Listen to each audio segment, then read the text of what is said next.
नमस्कार दोस्तों, बिहार डीएलएड का फॉर्म भरने में काफ़ी सारे लोगों को मैं देख पा रहा हूँ कि काफ़ी सारे जो परेशानी है वो हो रही है।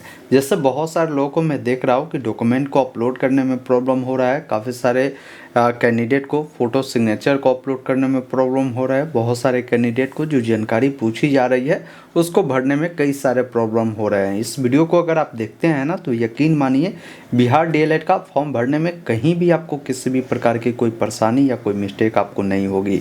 वीडियो को बस आपको ध्यानपूर्वक देखना है, पसंद आए तो इसे लाइक और दोस्तों के साथ शेयर करना है। ऐसे लगातार अपडेट के लिए चैनल को सब्सक्राइब करना है ताकि आगे भी इस प्रकार की जो भी अपडेट होगा ना आपको मिलता रहेगा। आइए फिलहाल स्क्रीन पर चलकर पूरी जानकारी बताते हैं बिहार डीएलएड का फॉर्म आपको कैसे भरना है बिना किसी मिस्टेक के। बिहार डीएलएड का फॉर्म भरने के लिए आपको अपने मोबाइल या लैपटॉप में गूगल ओपन करना है। गूगल में टाइप करना है ऑनलाइन अपडेट STM या वेबसाइट ऑनलाइन अपडेट STM.in का मिलेगा, इससे ओपन करेंगे। नीचे आएंगे ना तो लेटेस्ट अपडेट में या नहीं तो नीचे में एडमिशन का एक कैटेगरी मिलेगा जिसमें बिहार डीएलएड एडमिशन 2026 का लिंक मिलेगा, जिस पर क्लिक करना है। देखिए फॉर्म भरने का जो अंतिम तिथि है ना 24 दिसंबर रखा गया है, ये ध्यान रखिएगा। और इसका जो परीक्षा होने की संभावना है वो जनवरी 2026 में ही होगी। इसके अलावा जो लास्ट डेट की बात की जाए तो फरवरी तक परीक्षा यानी पूरे 1 महीना परीक्षा चलने वाली है। नीचे आएंगे ना तो ऑनलाइन अप्लाई करने का जो भी शुल्क है वो आपको बताए गए हैं और इम्पोर्टेंट लिंक वाले सेक्शन में डायरेक्ट ऑनलाइन अप्लाई का लिंक दिए गए हैं, इस पर आप क्लिक करेंगे। यहाँ पर आने के बाद एक ऑप्शन मिलता है new candidate register new candidate का, जिस पर आपको क्लिक करना है। अब यहाँ पर बोला गया है कि जो भी जानकारी आप फिलअप करते हैं ना वो बिल्कुल सावधानी से करें, क्योंकि बाद में नहीं तो आपका नाम, मोबाइल नंबर, ईमेल आईडी ये जो जानकारी है बदलाव नहीं हो सकता है। और नाम लिखते हैं ना तो आपके जो मैट्रिक के मार्कशीट सर्टिफिकेट है उस पर जैसा भी नाम हो उसी अकॉर्डिंग नाम को लिखिएगा। तो अपना पूरा नाम यहाँ पर लिखेंगे, उस नाम को दोबारा से कंफर्म करेंगे, अपना ईमेल आईडी देंगे। ईमेल आईडी देने के बाद यहाँ पर अपना मोबाइल नंबर देना है, एक पासवर्ड क्रिएट करना है जिसमें ABCD का बड़ा अक्षर, छोटा अक्षर, कोई भी सिंबल, कोई भी अंक आपको उपयोग करना है। उसी पासवर्ड को दोबारा से कंफर्म करना है, रजिस्टर वाले विकल्प पर क्लिक करना है। उसके बाद आपके नंबर पर जो OTP जाएगा उसको फिल कर रजिस्टर वाले विकल्प पर क्लिक करेंगे, बताएगा कि आपका जो रजिस्ट्रेशन है सक्सेसफुल हो गया। अब आप जो मोबाइल नंबर से अभी रजिस्ट्रेशन किया है ना उस नंबर को डालेंगे, जो पासवर्ड बनाया है उसे डालना है। लॉगिन वाले विकल्प पर क्लिक करेंगे। लॉगिन करते ही यहाँ पर देखेंगे ना अति आवश्यक सूचना में कुछ जानकारी बताया गया है। इसमें बोला गया है कि लिंग, श्रेणी, दिव्यांगता की स्थिति, सैनिक कर्मचारी के आश्रित है उसकी जानकारी, और साथ में जो आप उर्दू सब्जेक्ट है ना इसकी जानकारी, ये सब ध्यानपूर्वक भरिएगा क्योंकि इसमें बाद में सुधार करने का मौका आपको नहीं मिलता है। बाकी यहाँ पर बोल रहा है कि अगर आप बिहार के जिस भी ज़िले से हैं तो डिस्ट्रिक्ट सेलेक्ट में अपना ज़िला का नाम चुनेंगे, और बिहार के बाहर वाले कैंडिडेट फॉर्म को भरता है तो अदर स्टेट यहाँ पर चुनना है क्योंकि आपका ज़िला का नाम मिलेगा नहीं। यहाँ पर देखिए नीचे में अदर स्टेट का भी ऑप्शन है, आप इसको चुनेंगे। तो ये चीज़ें इन्होंने बताया है। अब देखिए पर्सनल डिटेल में सबसे पहला बोल रहा है कि आपको अपना डिस्ट्रिक्ट जो है सेलेक्ट करना है, तो जिस भी ज़िले से आप बिलोंग करते हैं अपना ज़िला का नाम चुनेंगे। फिर पूछता है कि आप बिहार के निवासी है तो यहाँ पर ऐसे ही रहेगा। अब बोल रहा है कि आपका जो भी डोमिसाइल सर्टिफिकेट है ना उसको अपलोड करें। ये PDF फॉर्मेट में 500 KB के नीचे होगा। इसको अपलोड करने के लिए अपलोड का यहाँ पर ऑप्शन मिलता है जिस पर क्लिक करना है। इस प्रकार बताएगा कि आपका जो ये डॉक्यूमेंट है अपलोड हो गया। कई बार क्या होता है ना कि हमें PDF नहीं बनाने आता है, तो देखिए PDF बनाने के लिए आप गूगल ओपन करें, गूगल में लिखे कन्वर्ट JPG टू PDF या वेबसाइट मिलेगा, इसे ओपन करेंगे। सिलेक्ट JPG इमेज पर क्लिक करना है। सपोज करिए ये आपका जो है निवास प्रमाण पत्र है, उसको सिलेक्ट कर कन्वर्ट टू PDF पर क्लिक करें और यहाँ से डाउनलोड करें। ये डाउनलोड हो गया। अब उसको यहाँ पर अपलोड करिएगा, आसानी से अपलोड हो जाएगा। बाकी देखिए आपका जो नाम है शो करेगा, माता जी का जो भी नाम है यहाँ पर आपको लिखना है, माता जी का नाम दोबारा से आपको लिखना है। बाकी मैं आपको महत्वपूर्ण जानकारी बताना चाहता हूँ बिहार डीएलएड का। अगर आपने फॉर्म भरा है या भर रहे हैं और तो अभी से ही इसकी तैयारी में जुटिए, क्योंकि जनवरी में ही इसकी परीक्षा होने की पूरी संभावना है, डेट बताया गया है। आपको मुख्य रूप से मैं कहूँगा कि प्रीवियस ईयर्स का क्वेश्चन देखिए कि किस टाइप का जो क्वेश्चन है बिहार डीएलएड में पूछे जाते हैं। अगर आप उसको फोकस करेंगे तो सरकारी कॉलेज मिलने की संभावना आपको बढ़ जाएगी। तो प्रीवियस ईयर्स क्वेश्चन के लिए परीक्षा मार्ग के द्वारा एक ज़बरदस्त जो ये नोट्स है बनाया गया है, जिसमें जो बिहार डीएलएड का जो भी एग्जाम पूर्व में हुए हैं ना, उसका 51 सेटों का ओरिजिनल क्वेश्चन पेपर साथ में आंसर के साथ इन्होंने तैयार किया है, जिसमें 6100 से भी अधिक ऐसे प्रश्न हैं जो परीक्षा में पूछे गए हैं। इसकी कीमत भी देखिए मात्र 39 रुपये रखे गए हैं। तो मैं कहूँगा कि इससे आप जरूर लीजिए। इसमें भी आपको 20% का डिस्काउंट शुरुआत के 1000 सब्सक्राइबर को मिल जाएगा। तो इसके लिए मैंने लिंक डिस्क्रिप्शन बॉक्स में कमेंट बॉक्स में पिन कर दिया है। आप बाय नाउ वाले विकल्प पर क्लिक करेंगे। यहाँ पर पूछता है कि आपके पास कूपन कोड है, तो इस पर जाकर कूपन कोड में ASTM20 लगाकर क्या करेंगे, यहाँ से अप्लाई करेंगे। देखिए आपको तुरंत जो है यहाँ पर 8 रुपये का डिस्काउंट भी मिल गया, 31 रुपये में ही मात्र मिल रहा है। तो इसमें आप अपना जो नेम है ना, फर्स्ट नेम लास्ट नेम लिखेंगे, मोबाइल नंबर, ईमेल आईडी, साथ में अपना जो है पासवर्ड क्रिएट कर लेंगे और प्लेस ऑर्डर पे क्लिक करेंगे। 31 रुपये का पेमेंट कर इसको आप डाउनलोड कर लीजिएगा और अपना तैयारी शुरू कर दीजिएगा। एक और PDF नोट्स जो है बनाया गया है। इसमें क्या है ना कि जो 2024 और 25 में प्रश्न पूछे गए हैं उसका कंप्लीट रूप से डिस्कशन के साथ जो है विख्यात्मक हल के साथ इन्होंने बनाया है, जिससे क्या होता है ना कि विख्यात्मक अगर आपको हल मिलता है तो उस टाइप का जितने भी प्रश्न होते हैं ना उसको आप आसानी से सॉल्व कर पाते हैं। तो ये भी आप ले सकते हैं। ये आपको 2025-24 के जो है 30% जो है डिस्कशन के साथ दिए गए हैं। इसकी कीमत 99 रुपये है, लेकिन इसमें भी आपको 20% का डिस्काउंट मिल जाएगा। आप बाय नाउ वाले विकल्प पर आएंगे। यहाँ पर कूपन कोड जो मांगता है ना, इसमें आपको ASTM आपको 20 लगाकर यहाँ से अप्लाई करना है, तुरंत डिस्काउंट मिल जाएगा। आप अपना नाम लिखकर पासवर्ड बनाकर यहाँ से प्लेस ऑर्डर पर क्लिक कर आप इसे बाई कर लेंगे। ये ध्यान रखिएगा, ये घर पर नहीं जाएगा, PDF फॉर्मेट मिलेगा, उससे तैयारी करेंगे। कोई प्रॉब्लम होता है पेमेंट करते हैं, पेमेंट करने के बाद नहीं मिल पाता है तो कॉन्टैक्ट अस में जो नंबर दिए गए हैं इस पर व्हाट्सअप कर आप बात कर सकते हैं। तो देरी ना करें, 20% का डिस्काउंट अभी है, आप उसका फ़ायदा ज़रूर उठाएं। अब आइए वीडियो में आगे बढ़कर सारी प्रोसेस समझाते हैं। जैसे अपने फादर मदर की जानकारी दे दिया, अब डेट ऑफ बर्थ के बारे में पूछता है तो कैलेंडर मिलता है। सबसे पहले आपको जो भी साल आपका हो ना उसको चयन करेंगे, जो महीना हो, जो डेट हो, इस अकॉर्डिंग जो है आपको चयन करना है। उसके बाद यहाँ पर उसे डेट ऑफ बर्थ को दोबारा से कंफर्म करना है। तो करंट में आपका जो भी एज होगा वो दिखा देगा। जेंडर बताएंगे, लड़का है तो मेल, लड़की है तो फीमेल चुनेंगे, उससे दोबारा से कंफर्म करेंगे। नेशनैलिटी में इंडियन चुनना है।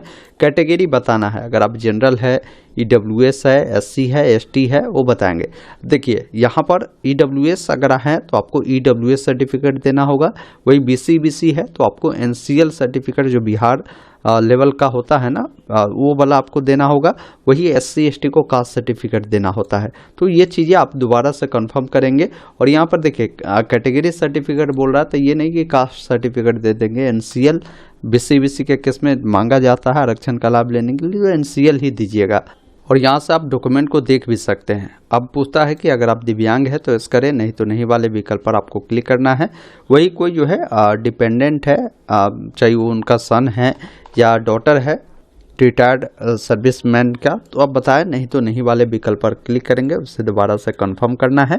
अब पूछता है कि 10+2 में अगर आपने उर्दू पढ़ा है तो यस करें, नहीं तो नहीं वाले विकल्प पर क्लिक करेंगे और यहाँ से भी नो कर देंगे, गलती नहीं करना है।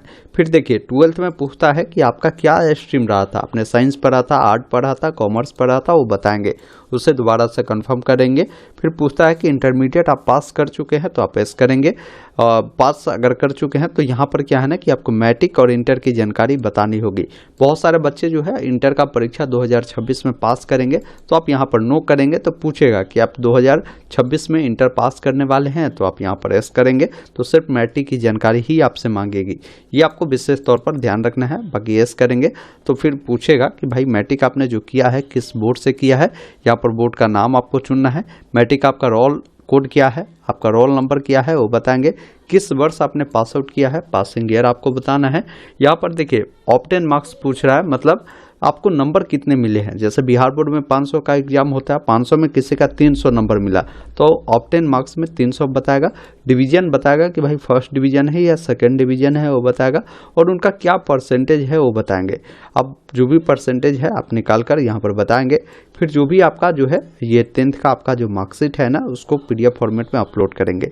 इसके अकॉर्डिंग इंटरमीडिएट का जो है आपको बोर्ड बताना है, आपका जो भी रोल कोड है, रोल नंबर है वो बताना है, कब आपने पास किया है वो बताना है, कितने नंबर आपको मिले हैं, कौन सा डिवीजन है, क्या परसेंटेज है बताएंगे, और अपना जो इंटर का मार्कशीट है उसको यहाँ पर अपलोड करना है। फिर आपको नीचे आना है, आपका जो भी परमानेंट एड्रेस है ना आपको एड्रेस लिखना है। एड्रेस में आप VILL कर village, post office, police station आपको लिखना है, डिस्ट्रिक्ट लिखना है, स्टेट लिखना है, पिन कोड लिखना है। आपका परमानेंट एड्रेस और ये जो करस्पॉन्डेंस एड्रेस है दोनों समान है तो इस चेक बॉक्स पे टिक करेंगे, दोनों फिल होगा। अलग अलग है तो अलग अलग जानकारी को फिल करना है। बाकी मोबाइल नंबर, ईमेल ID देखने को मिलेगा। आपके पास आधार कार्ड है तो आधार नंबर फिल करेंगे, तो फिर इस चेक बॉक्स पे टिक नहीं करेंगे। इस चेक बॉक्स पर उनको टिक करना है जिनके पास आधार कार्ड नहीं है। अगर आपके पास है तो टिक करने की कोई ज़रूरत नहीं है। नीचे आएंगे ना तो यहाँ पर देखिए बोला गया कि फोटोग्राफ और सिग्नेचर अपलोड करें। गाइडलाइन समझिए, फोटोग्राफ बोला गया है कि आपका जो है लेटेस्ट होना चाहिए, कलर फोटो होना चाहिए, और फोटो का जो बैकग्राउंड है ना ये वाइट होना चाहिए, और ये 20 KB से लेकर 100 KB के बीच में होना चाहिए। तो सबसे पहला चीज़ है कि फ़ोटो आप कलरफुल रखिए। फ़ोटो का बैकग्राउंड अगर वाइट नहीं है तो वाइट बैकग्राउंड बनाने के लिए गूगल में लिखेंगे रिमूव BG या वेबसाइट मिलेगा, इसको ओपन करेंगे, यहाँ से अपना फ़ोटो को अपलोड करेंगे। इस प्रकार आपका फ़ोटो का जो बैकग्राउंड है हटाएगा। आप यहाँ से क्या करेंगे ना बैकग्राउंड पे जाकर कलर में जाकर यहाँ से वाइट कर दीजिएगा। डाउनलोड पर जाकर फ्री डाउनलोड पर आपको क्लिक करना है। ये डाउनलोड हो गया। अब साइज देखिए ये 330 KB हो गया, तो ये अपलोड होगा नहीं क्योंकि साइज बोला है कि आपका जो है ये 20 से लेकर 100 KB के बीच होगा। तो साइज कम करने के लिए गूगल में ही लिखेंगे ना कंप्रेस JPG या वेबसाइट आएगा, इसको ओपन कर यहाँ पर अपना फ़ोटो को सेलेक्ट करेंगे जिसका बैकग्राउंड हटाया है। फिर यहाँ पर जो परसेंटेज दिख रहा है ना इस पर क्लिक करेंगे, बताएगा कि ओरिजिनल साइज ये है। कंप्रेस कर आपको कितना करना है, यहाँ से आप जब नीचे करेंगे ना तो देखिए ये कंप्रेस होगा। आप यहाँ से अप्लाई कर यहाँ से डाउनलोड करेंगे तो ये डाउनलोड हो जाएगा। फिर यहाँ पर आकर फोटो को अपलोड आप कर देंगे। इसी अकॉर्डिंग सिग्नेचर का भी गाइडलाइन है कि आपको व्हाइट जो पेपर है होता है ना उस पर आपको सिग्नेचर कर उसका साइज 10 से 50 KB में रखकर उसको अपलोड करेंगे। उसके बाद इसको यहाँ से सेव करना है। अब आपके सामने फॉर्म का प्रीव्यू सेक्शन आएगा जिसमें अपनी तमाम जानकारी देखेंगे। कहीं भी कुछ गलती है तो अभी आप नीचे आकर एडिट डिटेल का ऑप्शन है, आप एडिट कर सकते हैं। अगर सब कुछ अगर आपका सही है तो आप इसका पेमेंट करेंगे पे पर जाकर। अगर आप इसका चाहते प्रिंट लेना तो प्रिंट पर जाकर आप प्रिंट ले सकते हैं। अब चलिए मैं पेमेंट करता हूं, तो पे वाले विकल्प पर जैसे ही क्लिक करेंगे जो भी पेमेंट आप पर लगता है ना वो पेमेंट देखने को मिलेगा। पे सब पैसा का जो ऑप्शन मिलता है आपको इस पर क्लिक करना है। फिर ये रिडायरेक्ट करेगा आगे वाले पेज पे। यहाँ पर आपकी जो जानकारी है देखने को मिलेगा, पेमेंट देखने को मिलेगा, पेमेंट कार्ड, UPI या QR कोड या नेट बैंकिंग किस माध्यम से करना चाहते हैं उस माध्यम को चुनेंगे। उसके बाद नीचे में एक ऑप्शन मिलेगा, क्योंकि मैंने UPI चुना, जनरेट UPI QR कोड वाले विकल्प पर क्लिक करेंगे। कुछ एक्स्ट्रा जो चार्ज है ना वो देखने को मिलेगा, आपको पे करना होगा।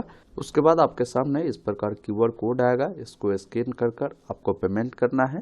पेमेंट जैसे ही करेंगे थोड़ा सा वेट करेंगे, आपका पेमेंट जो है सक्सेस का मैसेज आएगा। इस पेज को इस क्रम में छेड़छाड़ करने की कोई ज़रूरत नहीं है। देखिए पेमेंट सक्सेसफुल का मैसेज आ गया। अब यहाँ से इसका प्रिंट लेना है तो प्रिंट ले सकते हैं, अन्यथा गो टू एक ऑप्शन मिलता है पेमेंट का, जिस पर क्लिक करेंगे तो यहाँ पर देखिए पेमेंट आपका पेड देखने को मिल रहा है। अब इसका अगर प्रिंट आपको लेना है ना तो यहाँ पर देखिए डाउनलोड रजिस्ट्रेशन फॉर्म का जो ऑप्शन मिलता है इस पर क्लिक करें और नीचे आकर आप यहाँ से इसका जो पेमेंट का है या फॉर्म का जो प्रिंट आउट है उसको ले लेंगे। उसके बाद आप लॉग आउट हो जाएंगे। बाकी अगर आपको कोई भी परेशानी होती है हेल्प डेस्क में जो नंबर दिए गए हैं इस पर बात भी आप कर सकते हैं। एक चीज़ बताया गया है कि यदि आपका पेमेंट अगर आपके अकाउंट से कट जाता है और आपका पेमेंट सक्सेस नहीं होता है तो वैसे स्थिति में 24 से 48 घंटा वेट करेंगे, आपका पेमेंट ऑटोमेटिक अपडेट हो जाएगा या पेमेंट आपके अकाउंट में ट्रांसफ़र कर दिया जाएगा, दोबारा पेमेंट नहीं करेंगे। दोस्तों अभी आपने देखा, मैंने आपको पूरी जानकारी बताया कि कैसे आप सभी को बिहार DLED का फॉर्म भरना है। उम्मीद करता हूँ आपने पूरी जानकारी समझा होगा। तो वीडियो को लाइक शेयर ज़रूर कीजिए। वीडियो देखने के लिए बहुत बहुत धन्यवाद। जय हिंद।